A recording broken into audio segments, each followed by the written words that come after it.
ang pinakaaabangan ng mga Duterte supporter. Yung kayo naman ang gigipitin namin. Oo, tama ho kayo na inyong narinig sa akin mga DDS. Makinig kang mabuti. Kung ikaw ay Duterte supporter at ikaw ay naniniwala sa pag-ibig ng isang bata, na isang babaeng nanununtok ng sheriff. Ito yung pagkakataon mo na. Oo, pagkakataon mo na to para sumikat, no, at magkomento dito sa aking YouTube channel. Pero kung DDS ka, bago ka pa lang, huwag mo kakalimutan na mag-follow, like, comment, share, and subscribe, ha? Huwag kakalimutan na para nakapalo ka. Huwag ka mag-alala, sagot ko na pambibuisit sa'yo gabi-gabi. Okay, mga kabayan ko, ayaw na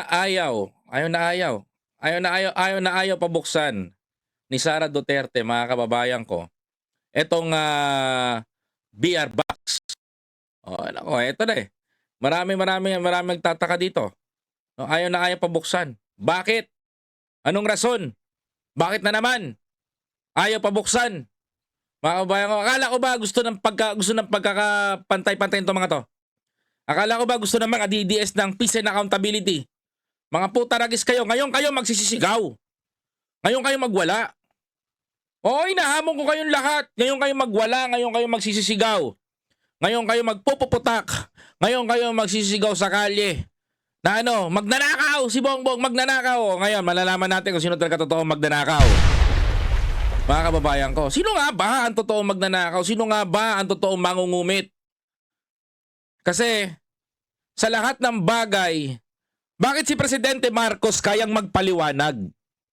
Hindi, if we comparison, mga kababayan ko, huwag kayo magagalit sa akin, ha, ba nanonood kayo nitong video na to. No? Bakit si Presidente Bongbong Marcos kaya magpaliwanag? Bakit si Sara Duterte hindi? Simpleng yaman lang yan. Diba? Saan kaya galing? Kaya ang tanong ko dito, bakit ayaw ni Sara pabuksan yung BIR box? Mga kababayan ko. Ito po ang sagot ng abogado niya. Makinig ho kayo mabuti, mga kapatid. Panoorin niyo ho yung video na to. Magandang gabi po, Luzon, Visayas at Mindanao. Sa ika-6 na araw ng impeachment trial ni Vice President Sara Duterte, pinagdebatihan kung dapat bang isampina ang impeachment court ang mga tax at bank record ng bise at kanyang asawa. Giit ng prosekusyon. Kailangan ito para mailabas ang katotohanan. Pero marin itong tinutulan ng depensa dahil isa raw itong fishing expedition na lalabag sa karapatan ng bise. Hindi pa muna naglabas ng desisyon ang mga senator judges dahil kailangan daw nila ng mas mahabang panahon para makapagpasya. Live mula sa Senado, nakatutok si Sandra Aguinaldo. Sandra! Okay. Bago ipagpatuloy ni Miss Sandra Aguinaldo yung balita na pakikinggan natin, ito yun. Ang tanong ko dito, bakit takot na takot itong kampo ni Sara Duterte na buksan ang BIR box? Mga kababayan ko. Hindi, push through ko to, mga kababayan, kasi sa totoo lang ha, yung BIR box na yan, mga kababayan ko, that is the most important sa lahat. Bakit, mga kababayan ko? The reason kung bakit, mga kapatid, dyan nating malalaman kung nagnanakaw ba siya o hindi. Di ba? Mga kababayan, common sense. Takot na takot ang kampo ni Sara Duterte at lahat ng kaalyado niya sa loob ng Senado, mga kapatid, na mabuksan ng BIR box. Alam mo, may nalaman ako dito, mga kapatid. Kung totoo itong balita na to. Dahil oras na mabuksan yan at hindi nagawa ng mga kaalyado ni Sara Duterte, yung BIR box na yan, maraming madadamay na tao. Even and higher politician. According to my source, mga kababayan ko, marami daw hong madadamay allegedly dyan sa BIR box na yan. Dahil magtuturo itong si Sara. Tama ho kayo na kayong narinig. According to my source, no, ang kwento niya sa akin, allegedly, ginamitan ko kayo ng alleged no, magtuturo itong si Sara Duterte. Kaya ngayon, mga kababayan ko, double time, triple time, quadruple time ang paninira nila sa administrasyon. The only way na mapatigil ito is pabagsakin na lamang si Presidente Bongbong Marcos. Doon na tayo magkakaipitan dito. No, mga kababayan ko. Kasi kung ngayon pa lamang ayaw na humagpaliwanag ni Inday Sara at ng kanyang asawa sa BIR box, itong bank records nila, mag-asawa at kanilang asset ng yaman, ngayon pa lamang po mag-isip-isip na ho kayo. This is the kind of the president that we want sa 2028. Mga kababayan ko, na hindi kaya magpaliwanag ng kanyang asset. Mga kababayan? Di ba? Mga kababayan ko? Buksan natin itong BIR box na to. Magkataon. Panoorin nyo to. Mel, Emil, naglatag nga ng kanilang mga argumento itong depensa at prosecution. Kaugnay nga po doon sa kahilingan na isabina ang bank at tax records ni Vice President Sara Duterte. Ayon po sa prosecution, dapat ilabas ito dahil ito ang magiging daan sa paglabas ng katotohanan. Salag naman po ng kampo ng depensa, paglabag ito sa karapatan ng bise. Ako, teka lang, sorry Sorry guys Anong lalabagin na karapatan sa Vice Presidente? Nakakalimutan ni Sara na impeachable ang Vice President and ang Presidente ng Pilipinas. Impeachable yan, mga kababayan ko. Bakit? Bakit magiging labag sa karapatang pantao to? You are public official. Di ba? You are public official, supposed to be, dapat open ang buhay mo sa pampubliko. Even your asset. Putya, ano to? Lokohan tayo dito? Pagdating sa mga Duterte, ayaw nyo pakita yung asset, pero pagdating kay Bongbong Marcos, gusto nyo nakikita yung yaman? Oh, sino nagloloko sa atin dito? Tinatangan nyo mga Pilipino. Hindi, ako diretsahan ako nagsasalita. Pag si Sara Duterte, ayaw nyo makita yung kanyang assets. Pero pag si Bongbong Marcos, plano nyong halukayin even yung mga negosyo ng kanilang pamilya. Kulang na lang, pag-usapan natin dito ito, neto niladang ginto nila. Diba? Yan yung ginagawa ng mga Duterte. Ganon sila kabobo. Pagdating kay BBM, kawawa si Bongbong. Pagdating kay Sara, huwag yung tignan ng yaman ng mga Duterte. Parang awa nyo na, huwag yung buksan yung BR box na yan.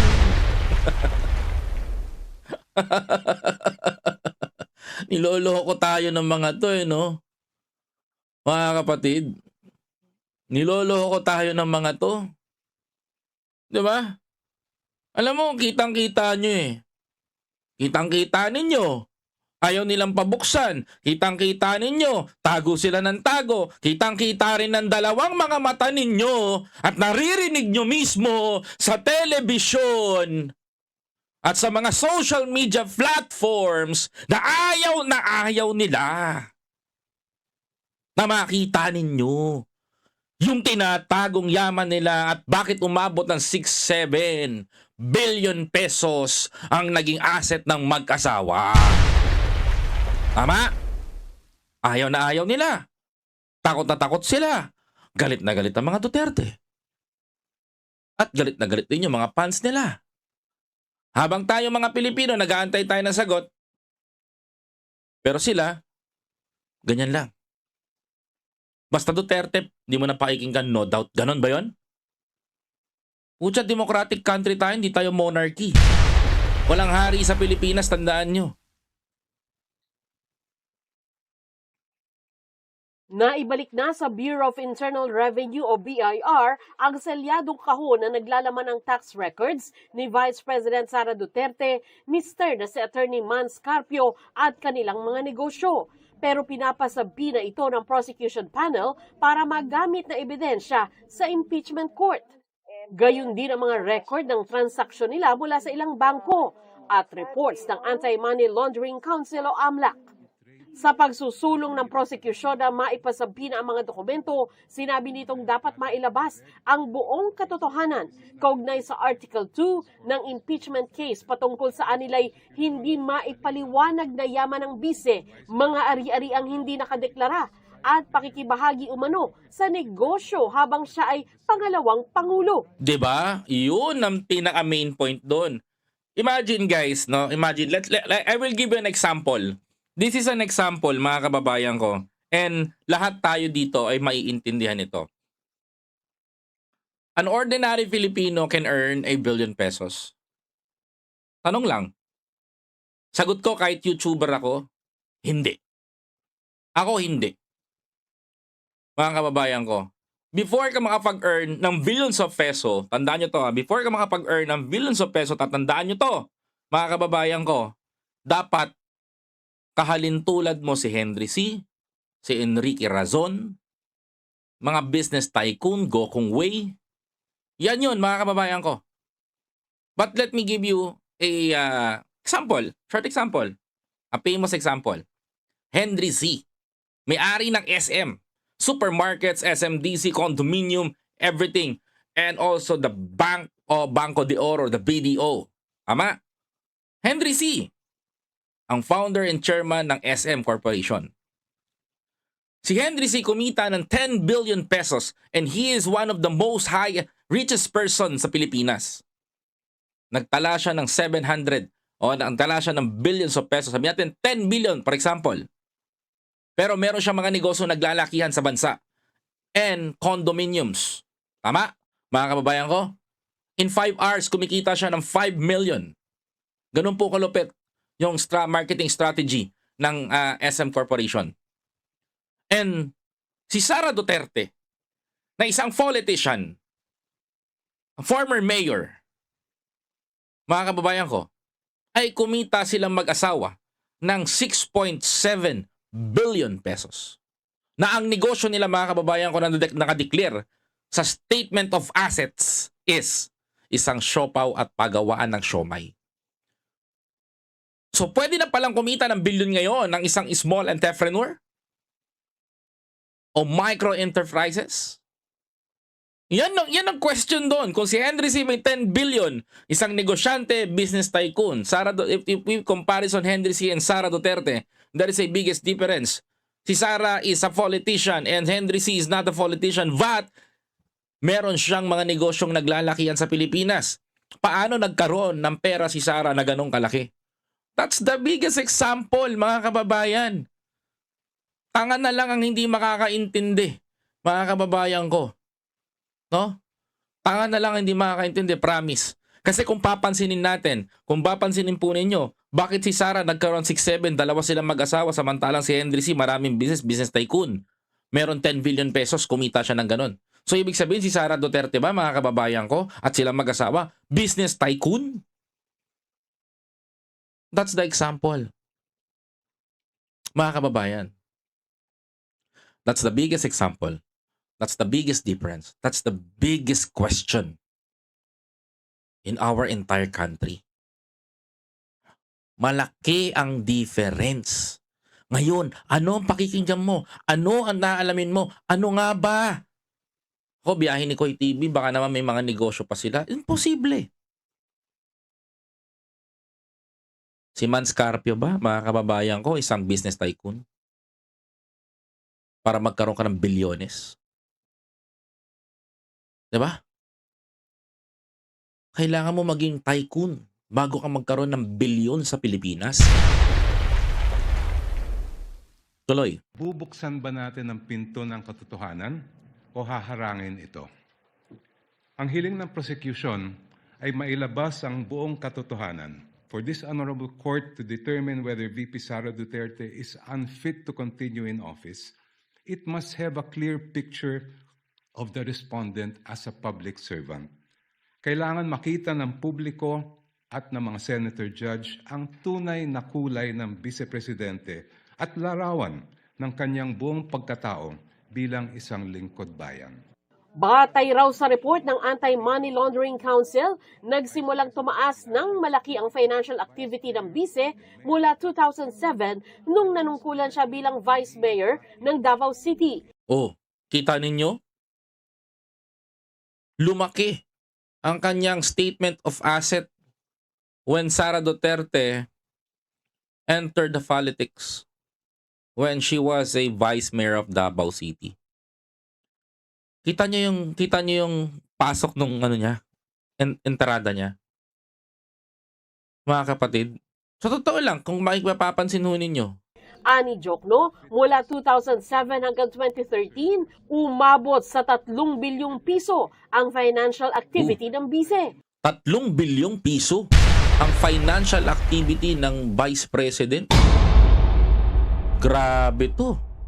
Nahalal na Vice President si Duterte noong 2022. Okay? If she amassed staggering amounts of unexplained wealth while she was a vice mayor and mayor, doesn't that say a lot about her unfitness to serve as a vice president? Isn't that relevant to the question this court must resolve at the end of this trial of whether or not the vice president betrayed the trust given to her by the people? Sabi pa ni Jokno, may kapangyarihan ng impeachment court na isabina ang mga tax at bank record. Kahit ang mga umiiral na batas gaya ng Bank Secrecy Law at Data Privacy Act ay hindi hadlang sa impeachment court. Pinaalala din ng prosecution na minsan nang umaksyon ang impeachment court sa ganitong usapin sa kaso ni dating Chief Justice Renato Corona. Tanging ang hukumang ito lamang ang may kapangyarihang magpasya kung ang mga pinakamataas na pinuno ng ating bansa ay karapat-dapat pa rin manungkulan. Because this power comes directly from the Constitution, Correct. no one, no person, no law, no administrative rule can limit or supersede it. Correct. Exactly. Kaya naman po ang hiling namin sa korte, gamitin ang inyong natatanging kapangyarihan at karapatan na busisiin ang bank records, tax records at AMLA reports kaugnay ni VP Sara at ng kanyang asawa. Tama. Tama yung sinasabi ni Chel Jokno dito.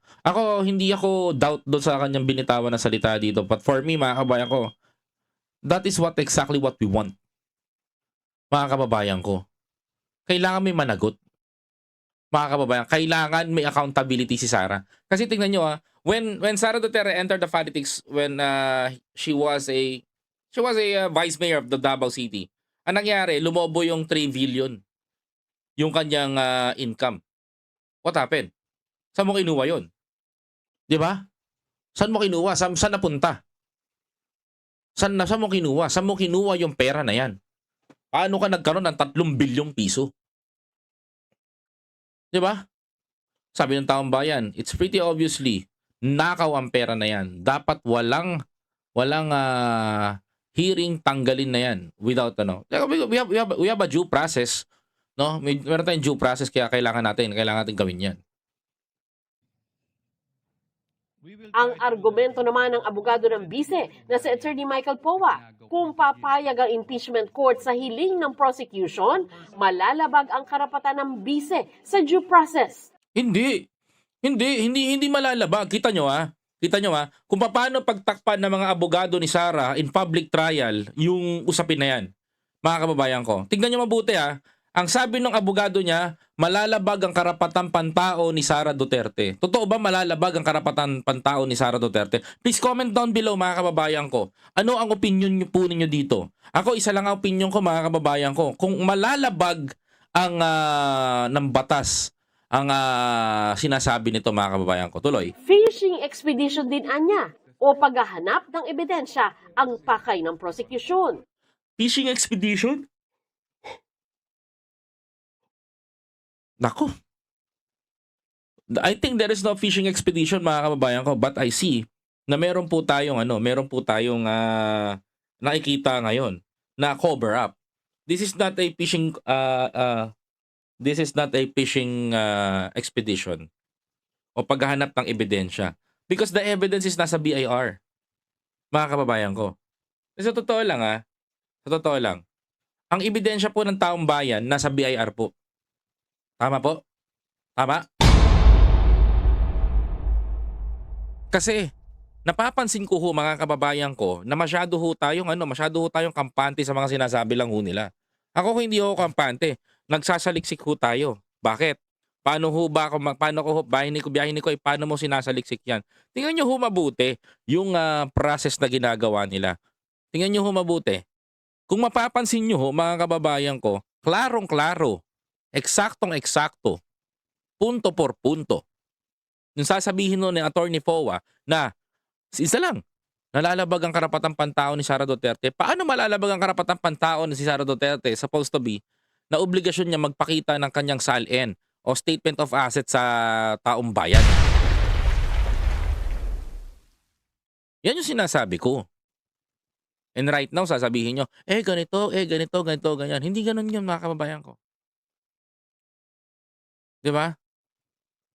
Ayaw na magpaliwanag o pinagtatakpan na ng mga abogado nyo. Kasi bakit? May malalaman tayo, mga kababayan. Di ba? May mga malalaman tayo yung sinasabi lang, di ba? May pasabi-sabi pa ng ano, di ba? May pasabi-sabi pa ang gaga na, this gonna be a, puro kayo ganyan eh. Mga nakakaloko to. Ang sarap nyo talaga. Nako, nakakagigil. Diba? Sa totoo lang, nakakagigil. Diba? Nakakasama ka ng loob, ikaw inday. Nakakagigil ka. Ayoko sanang magsalita eh. Sobra ka na eh. Nakakapikong ka na. Nakakaloko ka na, inday. Diba? Ayan, pagtatakpan ng abogado niya.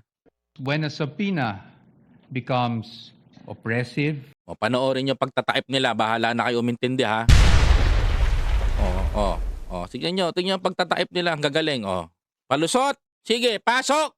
Mga lintek. when it is unreasonable, and when it is merely issued for the very purpose that there is a hope that somewhere, somehow, something incriminating will come out, it ceases to be an instrument of justice. It becomes a weapon of a fishing expedition. Fishing expedition. It's a desperate move para sa akin. Alam niyo ginagawa ni Attorney Powa. He trying to divert the story. Na gusto niyang palabasin na, fishing expedition niya, naghahanap lang ng ebidensya. But the evidence is in the BIR. Hawak na nga ng box eh. Diba? Hawak na nga yung box. Bubuksan na lang. Kasi doon kayo talaga, sa totoo lang, doon kayong magigiba. Diba? Para kayo niluto sa sarili nyong mantika niya, Attorney Powa, pag nagkataon. Pag nabuksan niya. Promise. Diba? And that is exactly what confronts this very court today. And that is why the defense has taken the position that the prosecution's requests must be denied. Hindi nyo kaya yon. Wala. Matutuloy to mga kababayan ko. Labag-an niya sa saligang batas at ilang desisyon ng Korte Suprema ang nais ng prosecution na buksan ang mga tax at bank record na dapat ay confidential. Alam nyo, sa totoo lang, yung Bank Secrecy Law, sino bang nagpasa ng batas na yan kanino? Panahon ni dating Pangulong Duterte. Tama, mga kababayan ko? Hindi, seryoso ko sa sinasabi ko Panahon ni Pangulong Duterte para hindi matignan yung mga assets niya.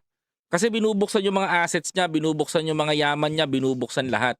So ngayon, gumawa ng paraan ang mga kaalyado ni Digong na hindi mabuksan ang kanyang nakatagong yaman. Kaya nabuksan po yung Bank Secrecy Law. Ngayon, naipasok, ipinipilit nila na paglabag po ito sa saligang batas kasi naipasok nga nila sa batas. But ang tanong, if you are kung ikaw ay ini-impeach na public official, mga kababayan ko, you are accountable. No? Accountable. Meron kang pananagutan na buksan o may karapatan, may pwedeng ipag-igawad sa hukumang ito na ito po ay pwedeng buksan at pwedeng alamin kung ikaw ay isang nasasakdal sa impeachment. Oh. Ngayon yan ho yung binabali ng defense team ni Sara. Yan ho yung kanilang binabali ngayon. Kasi dahil the only way na baliin nila yan is pagmukhain nilang tanga ang sarili nila sa harapan ng taong bayan. Galing, di ba? Gibang-giba. Tuloy. Dagdag niya, labag din ito sa Anti-Money Laundering Act, Tax Code, Law on Secrecy of Bank Deposits at iba pa. Kasi kaya nga, yan yung pinasa ng tatay ni Digong, mga kababayan, tatay ni Sara. Yung batas na yan, mga kapatid, na pinirmahan niya. Let's look at the tax code. Section 270 of which criminalizes disclosure of taxpayers' information. Meron po bang exception sa batas na ito? Meron po, but it is limited. Kasama po bang impeachment? Hindi po. Yun nga pong mga bank account number. Mali. I'm not a lawyer pero hindi alam ko yung batas. No? Alam ko yung batas. Kapag ikaw ay nasasakdal sa impeachment, if you are public official at nasasakdal ka sa impeachment, thrown ka o offen ka, pwedeng buksan ang iyong assets. No? Mga kababayan ko. Ngayon, ginagamit nila yung salita na yan, mali po yun. Tama ho yung sinasabi ng prosecution laban sa defense team. Ang problema, mga kababayan ko, ayaw tanggapin, mga kababayan ko, ng defense team ni Sara. Ngayon, pasok po si Sara Duterte sa accountability, mga kababayan ko, kung saan pwede humbuksan ang kanyang assets. Okay, mga kababayan ko, maling-mali ho yun para ho sa akin ha. Correct nyo po ako, hindi ho ako abogado, hindi ho ako lawyer, pero alam ko ho yung batas patungkol doon. Kapag ang isang public official ay sangkot sa impeachment at siya po ay nasasakdal sa impeachment, supposed to be pwede pong buksan, alamin ang kanyang mga assets, mga kababayan ko, kung lumobo o hindi para mapatunayan ng prosecution na kung nagkasala nga ba o hindi nagkasala ang nasasakdal. Ay nako, hirap na hirap pagtakpan. Sige pa. Numbers na nakaspecify sa request for the issuance of a subpoena. Ang aming posisyon po dyan, yan po ay nakalap doon sa illegal disclosure, with all due respect, na ginawa ng AMLAC before the Committee on Justice. Malalabag din anya ang karapatan ng Mr. Dambise na isang pribadong individual. O bakit si Erap, 'di ba? Nadamay din si former First Lady Loy Ejercito. 'Di ba? Mga kababayan ko? Tama ba? Alam mo na, ang common kasi nito, kung malalabag ang karapatang pantao nila bilang isang private individual, supposed to be, he is the second gentleman. 'Di ba? Mga kababayan ko? So dapat open din ang buhay mo. Transparent ka rin sa taong bayan sa yaman mo. Ganun lang yun, mga kababayan ko. Correct, Ma'am Karina, kain. Mahirap talaga pag nasusukol na. Hindi rin daw nararapat na pati ang mga bank documents noong hindi pa siya bise ay nais gamiting ebidensya ng prosecution. Kasi nga, mga kababayan ko, we are talking about the word is hindi ka pa vice-presidente. So pag-uusapan natin dito, nung simula nung pumasok ka ng politics, nung nag-start ka bilang vice mayor. So nung pumasok ka ng vice mayor, gaano kalaki ang nilobo ng assets mo? Because there is a 3 billion pesos. And now, mga kabayan ko, you have a 6.7 billion pesos asset. Ano to? 'Di ba? Yun ang tanong. Today, the prosecution is requesting for documents spanning almost 2 decades, almost 20 years, dating as far back as 2007. Your Honors, it is a fact na noong 2007, ang respondent ay vice mayor pa lamang. 'Di ba? Exactly.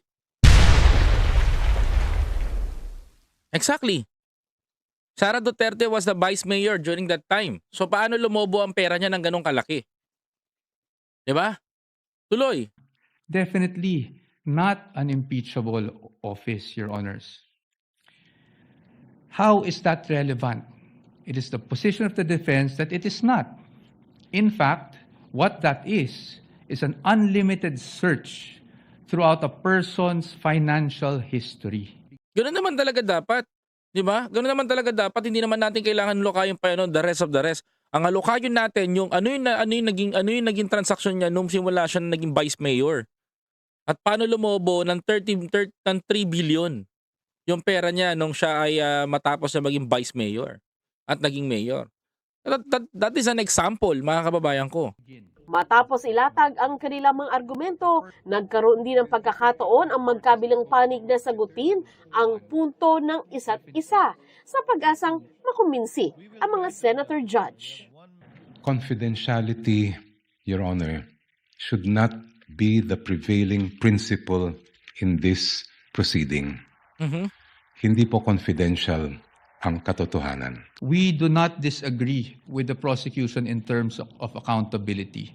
Again, no one is above the law, but no one should also be deprived of the protection given by law. Totoo naman nobody's above the law.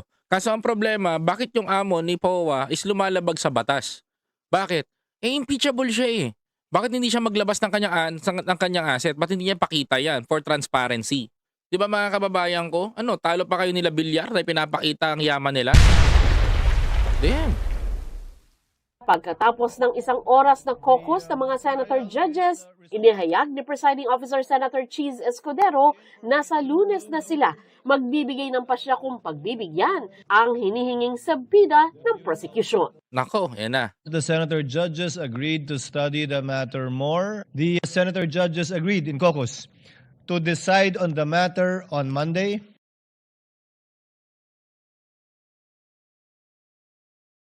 Ayon po sa impeachment court ay sa Martes na yung susunod na pagsasalang ng witness at yan nga po si NBI Chief Melvin Matibag kaugnay pa rin sa sinasabing pagbabanta ng bise sa buhay ng Pangulo. Emil? Maraming salamat, Sandra Aguinaldo. Grabe no mga kababayan ko. Kitang-kita ninyo. Kitang-kita ninyo yung ginagawa nila. Kitang-kita ninyo, nakakalungkot lang na eto tayo, mga Pilipino, maasa pa rin tayo sa kanila. 'Di ba? Kitang-kita nyo paano pagtakpan. Paano na lang po mga kababayan ko, yung mga tao na gusto ng pagbabago talaga sa Pilipinas.